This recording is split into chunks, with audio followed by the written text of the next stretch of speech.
We all have a unique story that shapes who we are, but we are also in control of that story. Stay tuned to hear what this has to do with today's special guest, Luzy King.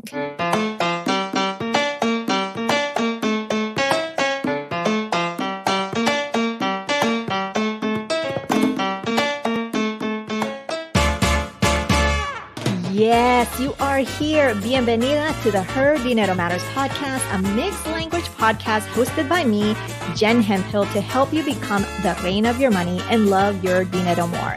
If you are needing some inspiration and encouragement at this very moment, you have come to the right place. Gracias por compartir este tiempo conmigo. Now let's jump in to today's dose of money confidence.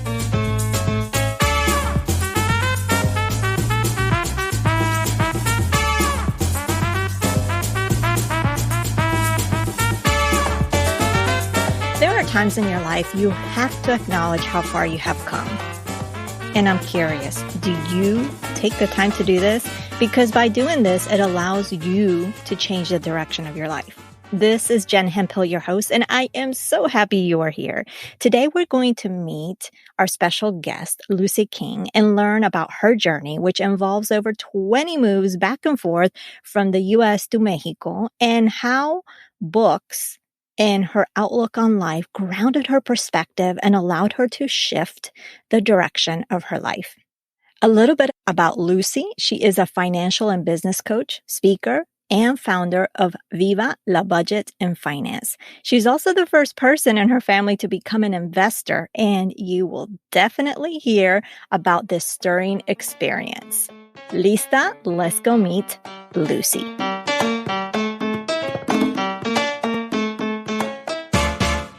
Bienvenida, Luzy. I am so thrilled to have you here. I know we've connected maybe a year ago, and you're finally here. So I'm excited to have this conversation with you, get to know you, and welcome. Thank you so much for having me. I've been looking forward to this moment when Jen gets to ask me questions. So thank you so much for having me.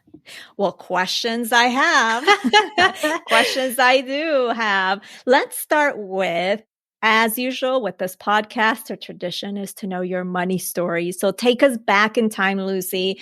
Tell us a little bit about your upbringing, your experiences, any lessons that have really impacted how you think, manage your relationship with money. So let's start there. What a powerful question. And I want to say that I come from very humble beginnings. So I was raised by a single mother who was constantly working, multiple jobs, always on the go, always wanting to just work to have money.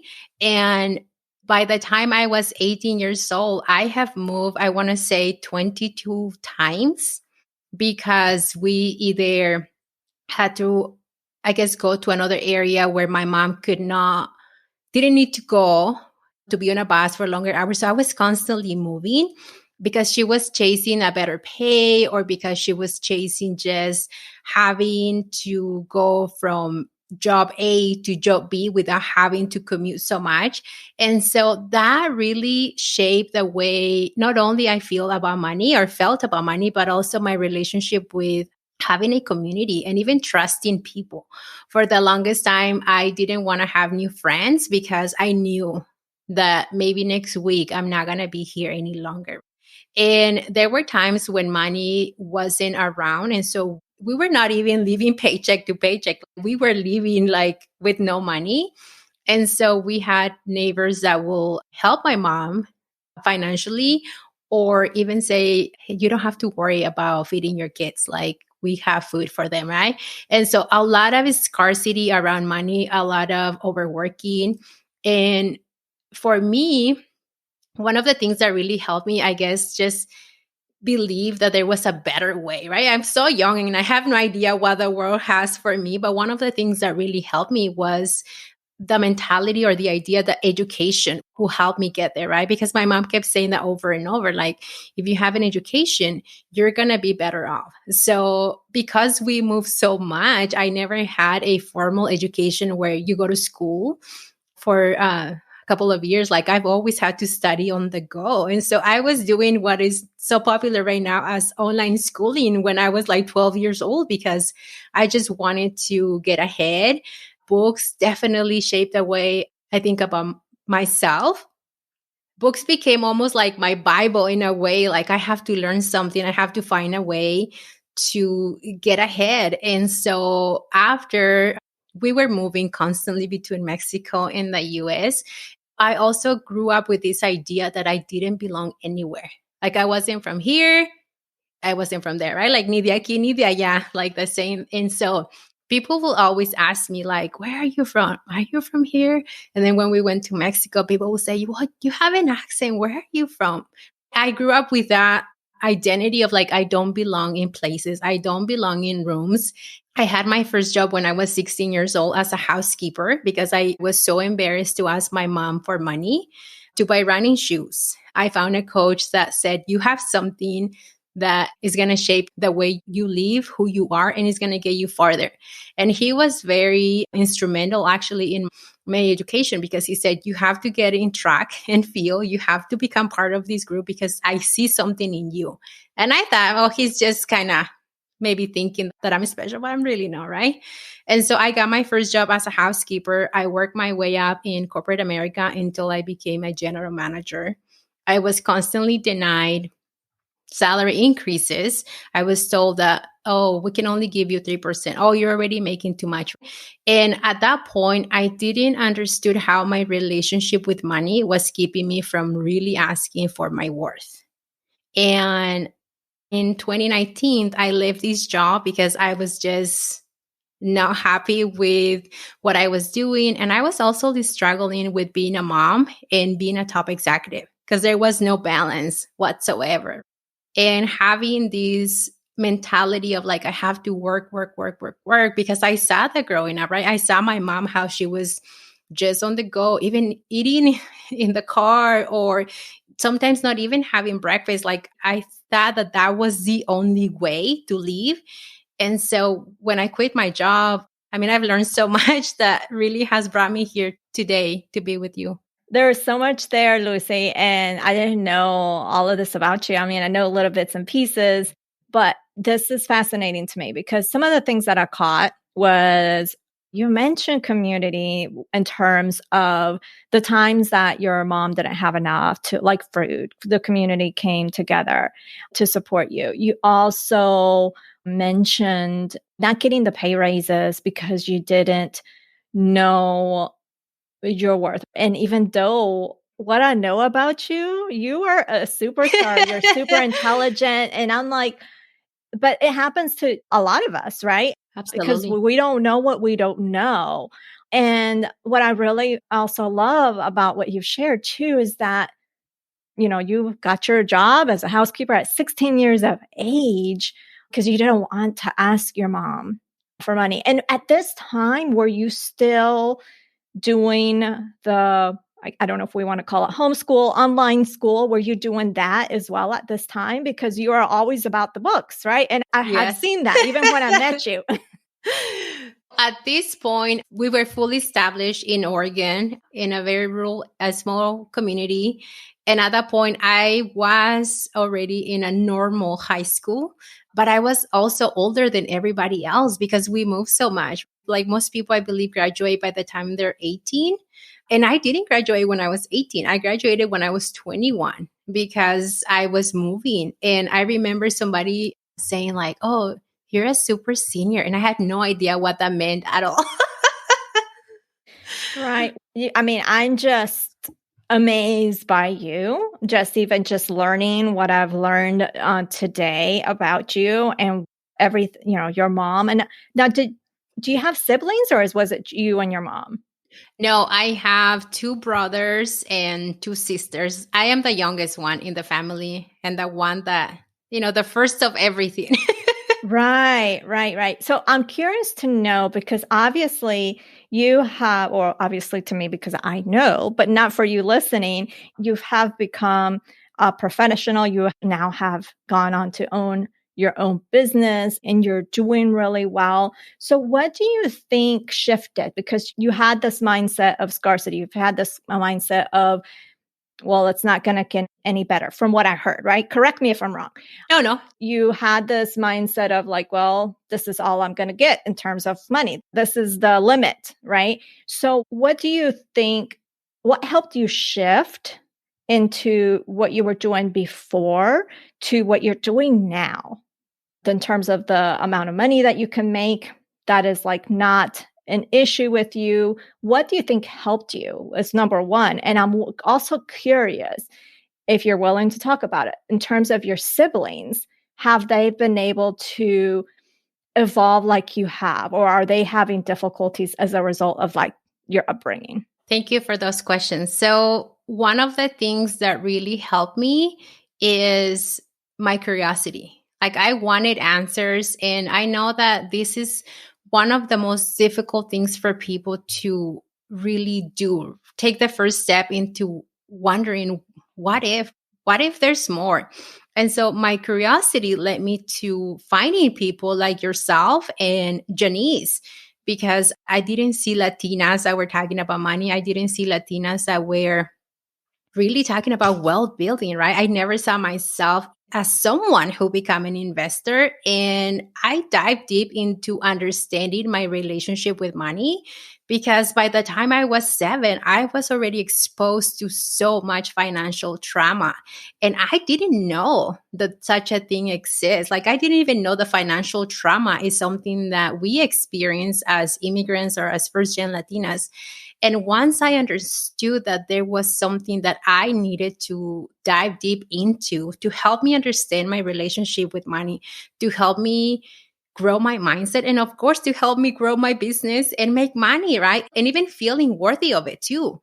And so I put myself in a cohort that is called Trauma of Money, where we dive deep into the psychology of money, how money decisions really impact like everything we do.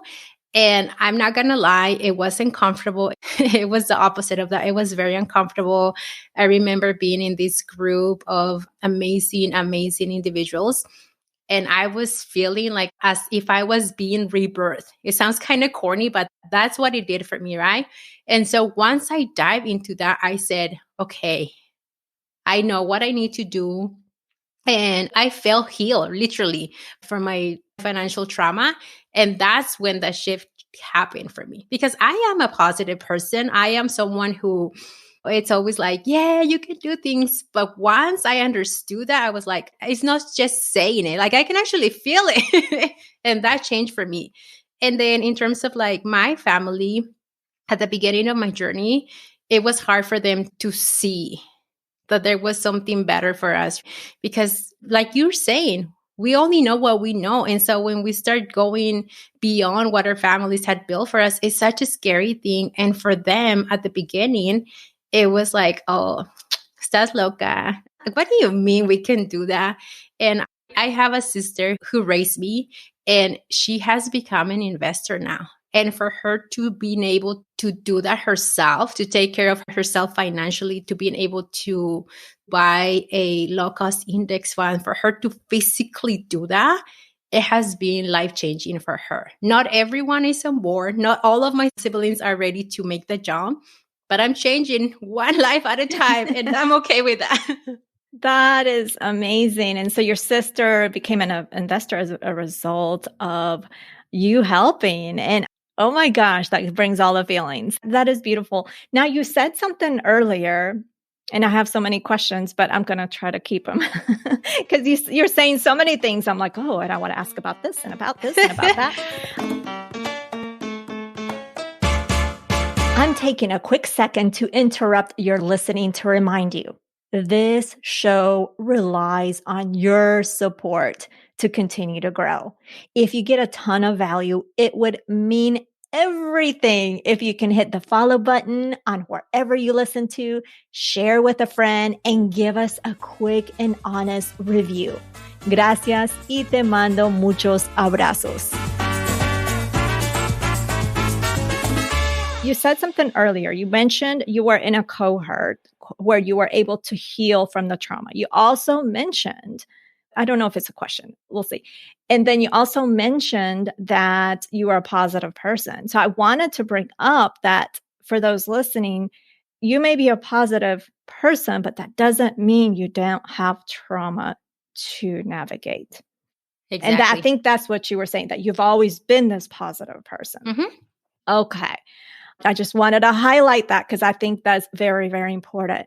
Now, Lucy, you do have another specific story, and I'm sure you have lots of stories. And I encourage you, Lucy, because I mean, just what you share today is just so powerful that I hope that with your podcast, with everything that you do, that you share these stories because it's powerful and it's an important to do. So that was a side note. Now, you also have a story that you had shared online with me about when you got into the financial education space, which wasn't too long ago, right?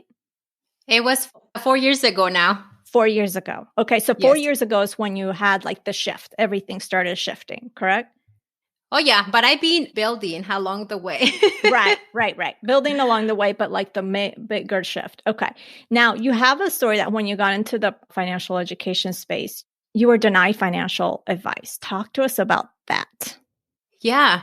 So after my husband and I paid off $220,000 in student loan debt, we were ready to do what was next, right? Like this part of the American dream. We purchased a home, we start having a family, and we decided, okay, well, we need to do something that is going to help us get there. And my husband is the first of everything too, just like me. He's not Latino, he's not Hispanic, but he is the first one to go to college. He comes from very humble beginnings. So our upbringings are almost the same.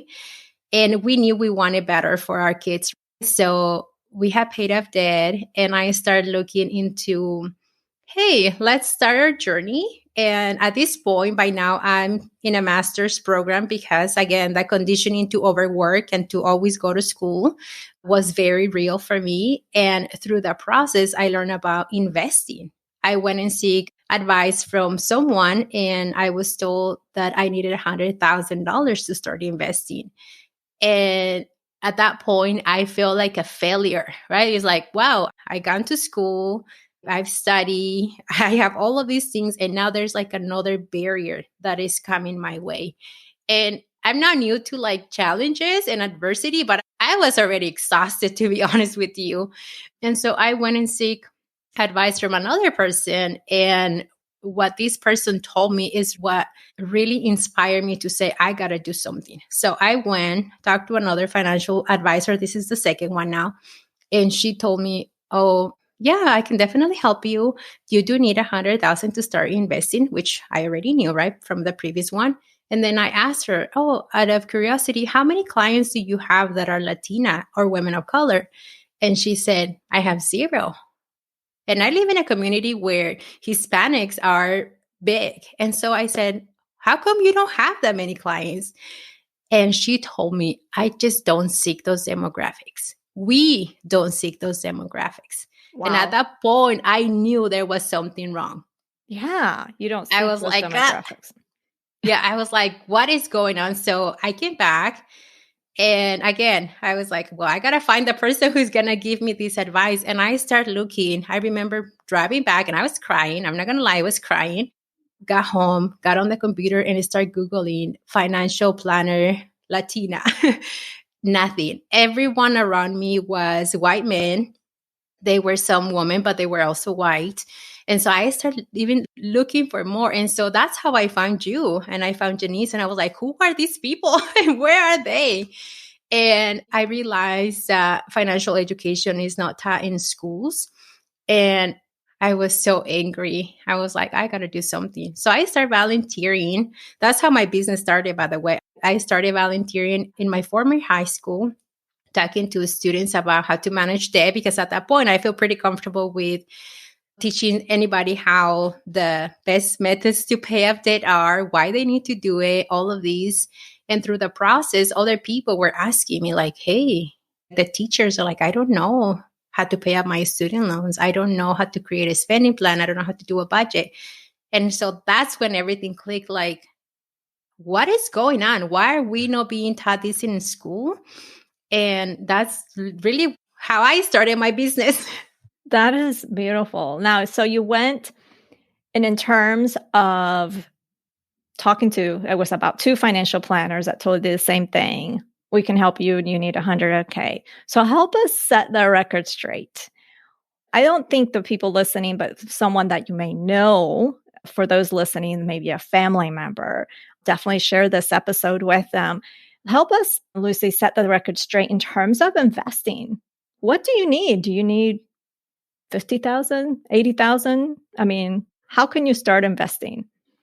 People can start investing with little as $5 per month. Now, when it comes to investing, it's not just about saying, I'm going to go in and start doing it. Like, you have to have a reason why you want to invest, right? Just like anything else, you go to college to become a nurse, you go to college to become a teacher, you go to college to become whatever. So finance is the same way. You have to have a reason. My reason is I want to create generational wealth. I want to leave enough money for not only my daughters to continue to grow the wealth, but also for their kids and their kids after them, right? And so you only need $5 to start.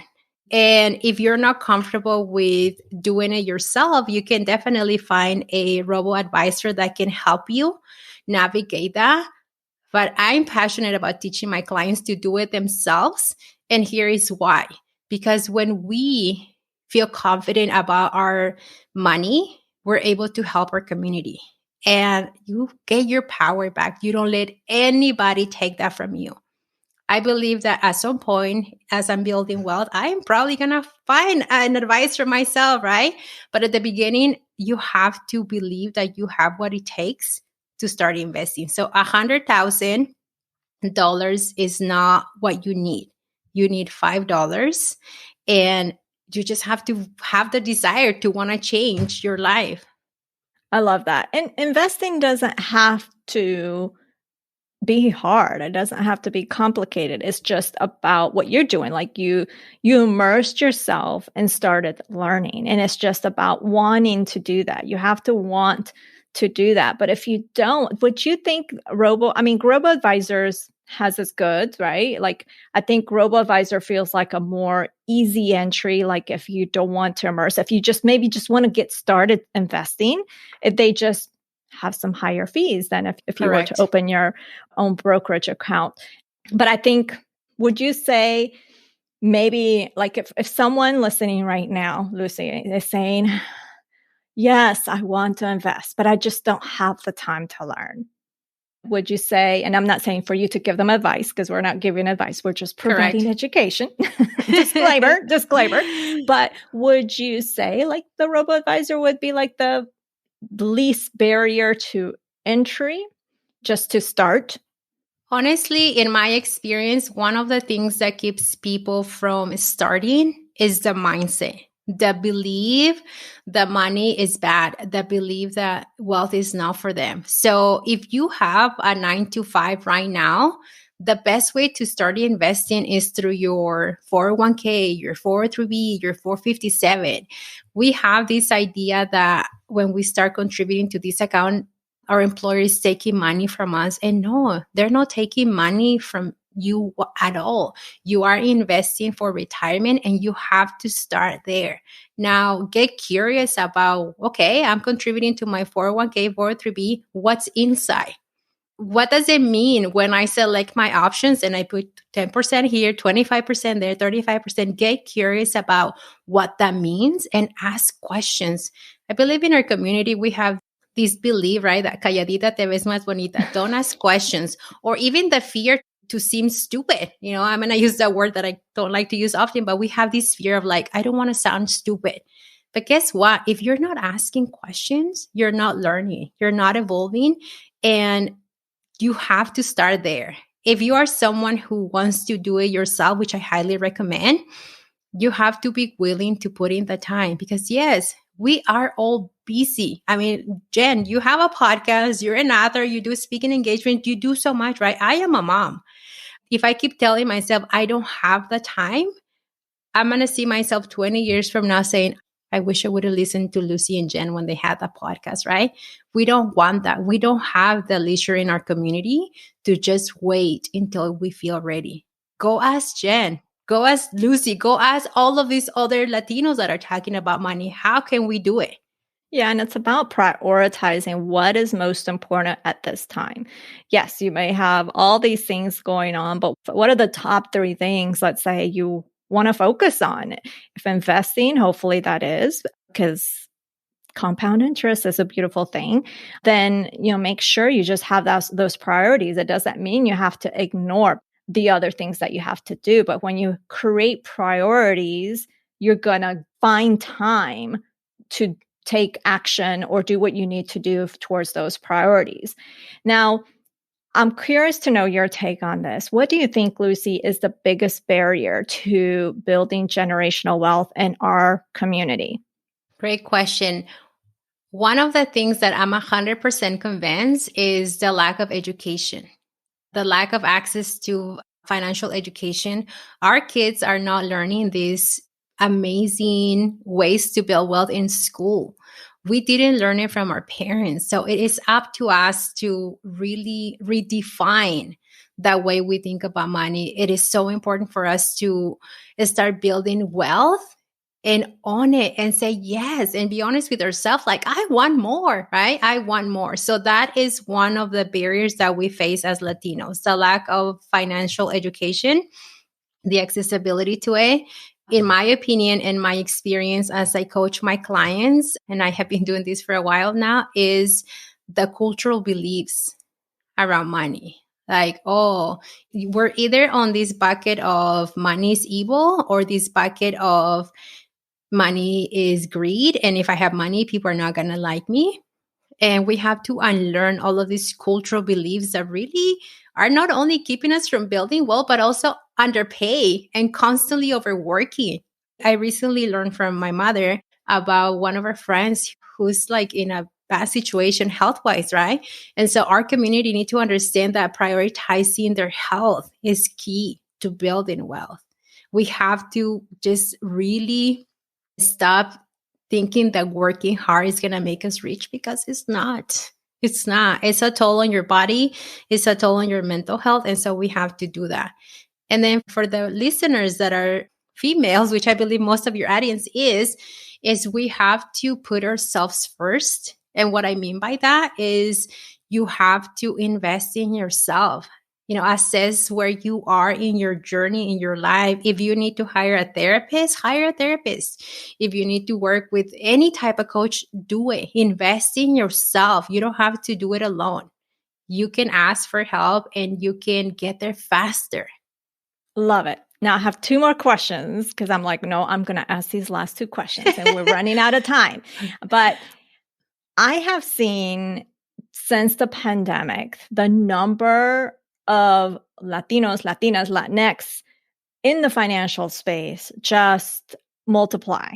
It's still a small number, but pre-pandemic, I didn't see as many Latinx in the financial space. Now it's growing. I'm curious to see, what do you foresee changing in our community as more of us, because I strongly believe that we need more of us, because another Latinx people in our community are more prone to listen to us. But what do you foresee changing as more of us start doing financial education in the Latinx community? What a powerful question. And I'm getting goosebumps. So I foresee us collectively helping each other really understand the importance of building wealth. And yes, there has been an increase of people talking about finances, but there's still not enough.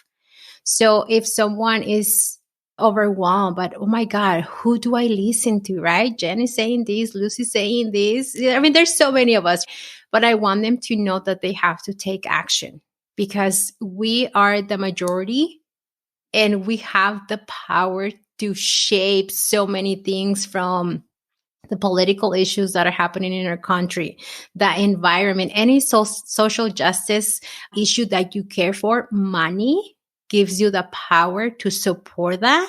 And collectively, we are going to get there. So you need to come with us right now. Absolutely. And the last question, I know you have shared a lot of wisdom and a lot of knowledge, which I appreciate, Lucy. What are your top 3 tips when it comes to our dinero that you want to leave us with? Know how you're spending your money.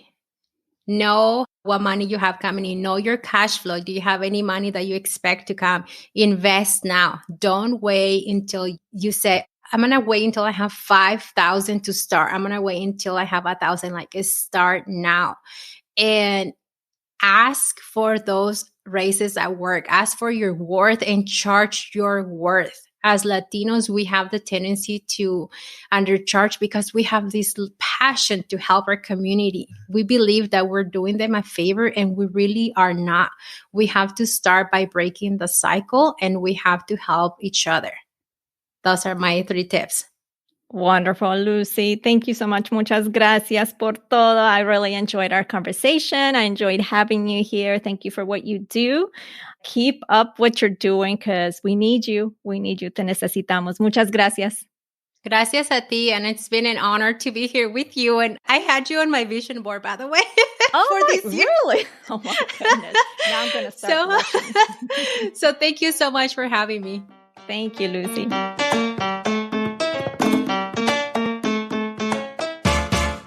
I hope Lucy's story touched you as much as it's touched me. It is such a great reminder of how strong and capable we are to change the trajectory of our lives. It is also a reminder that we are not alone. You are not alone. We are in this together. We all have these unique experiences that we can grow from, that we can definitely make progress, make changes to really get to and reach those goals. You can connect with Lucy over on Instagram at Viva La Budget and Finance. And I will definitely link that up in today's show notes. But just in case, that is Viva La Budget and Finance. If you love this episode and this conversation, can I ask you to do just 2 simple things? What are these 2 things? Share and review. Please share this episode with one person and review the podcast on Apple Podcasts. We make it easy for you by going to the resources section of today's episode in the show notes. If you do that and email us at support@jenhemphill.com with a screenshot of your review, we will put it in our drawing for a free month of our membership, Financially Strong Circle. So get on it. Next week on the podcast, you will meet Mayra Rocha, who is an Emmy Award-winning journalist who loves talking about financial issues impacting our community. Bueno, pues that is everything. Thank you so much for taking time out of your busy schedule to tune into the show. You can check out the show notes at jenhemphill.com/313. That is jenhemphill.com/313. Remember that being the reina of your money starts now, simply by claiming it. I believe in you, and so should you. Nos hablaremos el próximo jueves. Ciao.